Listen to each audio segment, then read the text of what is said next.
To fans of video games, he's like Steven Spielberg and Robert De Niro rolled into one. The brains behind everything from Donkey Kong to the Wii, which turned Nintendo into a household name. But now Shigeru Miyamoto has condemned the increasing use of violence in many games, and he's urged developers to find other ways of attracting players.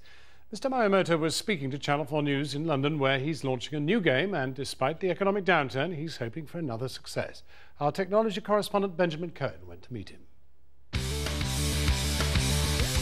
It's an industry that sold £3 billion worth of consoles and games in the UK alone last year. In America, it makes more money than Hollywood.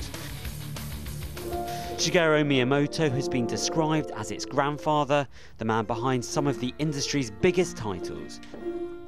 Today he was in London, where he showed me his latest creation, Wii Music, where players use wireless controllers to perform on a variety of different instruments. A game he thinks will be a success despite the trend by others in the industry for blood and gore.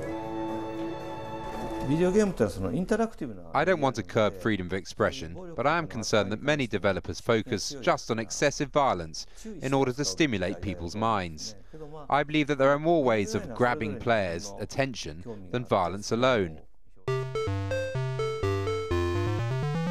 A look at Mr. Miyamoto's past titles shows this is a philosophy he's followed with his games. From Donkey Kong to Super Mario Bros., Nintendogs, Princess Zelda, and more recently the Wii Fit, games that have sold millions and are firmly targeted to families.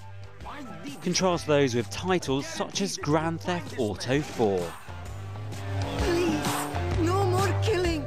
A game where players battle it out in a seedy underworld of gangs, crime and corruption. It sold 10 million copies but attracted huge controversy for its use of violence. Just 6% of all games sold in the UK are of the most violent 18+ category, but the games industry does admit that around half of games aren't suitable for all members of the family. And while Mr. Miyamoto's comments will be listened to, his views reflect the different commercial approaches being taken by the rival games companies.